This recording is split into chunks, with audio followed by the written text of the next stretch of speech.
Donc juste pour conclure, parce qu'on ne peut pas tout dire évidemment, et puis on est dans une situation aussi un petit peu particulière qu'on parle à la place d'un candidat. C'est pas toujours évident. Moi je voudrais juste dire que la primaire citoyenne, c'est une formidable avancée démocratique, mais on peut constater aujourd'hui par les commentateurs, par les journalistes, que c'est un peu encore un ovni.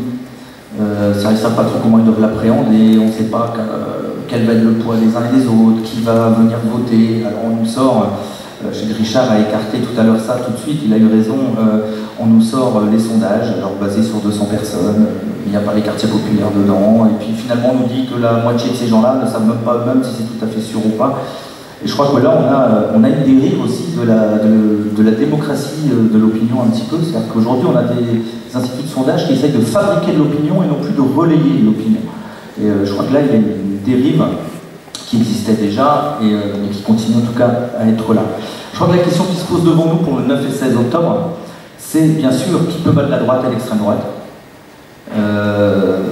C'est en premier lieu qui peut aller au second tour, car n'oublions pas qu'aujourd'hui, pour aller au second tour, comme disait l'autre jour les analystes sur Europe 1, le ticket d'entrée sera entre 20 et 23%.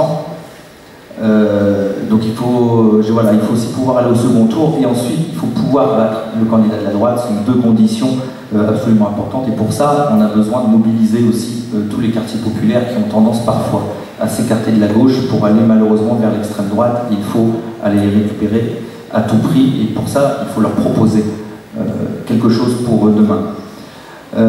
Moi en ce qui me concerne, je crois bien évidemment que Ségolène Royal est la mieux à même de réunir ces conditions, sinon je ne serais pas là. Je vais vous en donner 3-4 raisons rapidement. La première, c'est son expérience. Je veux dire, depuis 2007, elle a beaucoup appris, elle le reconnaît aussi elle-même, que tout n'était pas prêt à cette époque-là. Elle a beaucoup travaillé. Je crois qu'elle connaît les attentes de la société française à travers toutes ces rencontres de terrain. C'est vrai que son expérience avec 17 millions de voix au deuxième tour de la présidentielle, ce n'est pas rien, et de voir tous ces milieux populaires qui reviennent voter à gauche, ça ne nous était pas arrivé depuis un petit moment. Et je crois aussi qu'elle est reconnue dans le monde, elle est régulièrement invitée un petit peu partout. Je crois aussi que c'est la candidate du peuple français, parce qu'elle défend un renouvellement démocratique, elle propose une république, une présidence de la République modeste. Je crois que ça changera le locataire actuel. Et elle a une équipe qui est vraiment à l'image de la France, qui rassemble toutes les générations, qui rassemble les origines sociales différentes, les origines culturelles différentes. Nous en aurons un exemple aussi de ce qu'est l'équipe de Ségolène Royal à Guy Pava samedi prochain. On vous invite bien évidemment à être présent, puisque son représentant sera Kamel Chibli. Elle est indépendante. Ça, je crois que c'est important dans une campagne présidentielle également. C'est-à-dire qu'elle n'est soumise à aucun lobby aujourd'hui.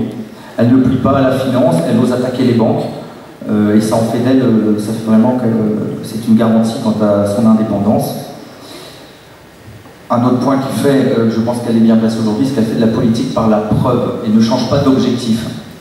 Je crois qu'elle a gagné sa région en Poitou-Charentes contre toute attente. À l'époque, elle battait quand même quelqu'un qui s'appelait Jean-Pierre Raffarin. Je crois que l'an passé, elle l'a regagné avec plus de 60% des voix. Je crois que les idées qu'elle vous propose aujourd'hui sont des idées concrètes qu'elle a mises en application et dont on peut tirer un bilan.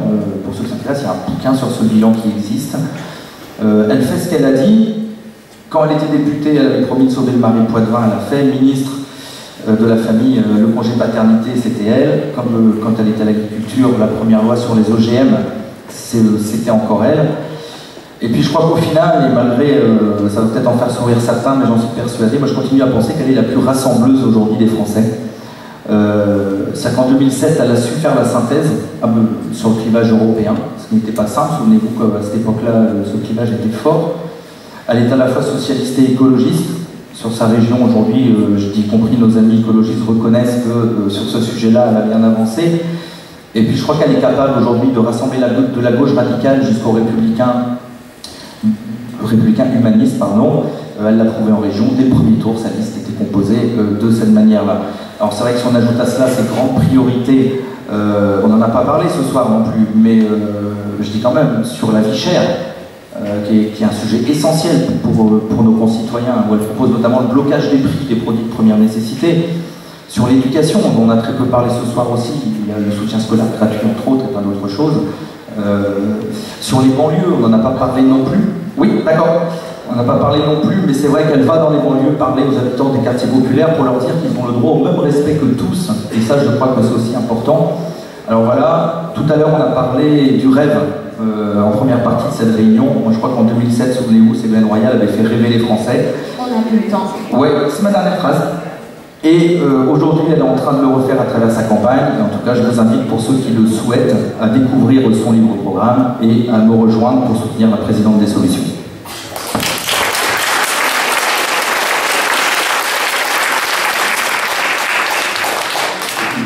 En fait, une telle soirée... Excuse-moi, juste parce que Stéphane l'a évoqué, pour ceux qui n'auraient pas pu poser leurs questions, il y a la même chose qui est organisée au plan départemental, samedi dans 3 jours à Guipava, à partir de 10h. Et j'en profite pour demander aux représentants des candidats d'annoncer qui va représenter samedi à Guipava leur candidat. Pour vous inviter à relayer cette information et à revenir si vous n'en avez pas eu assez pour vous décider ce soir.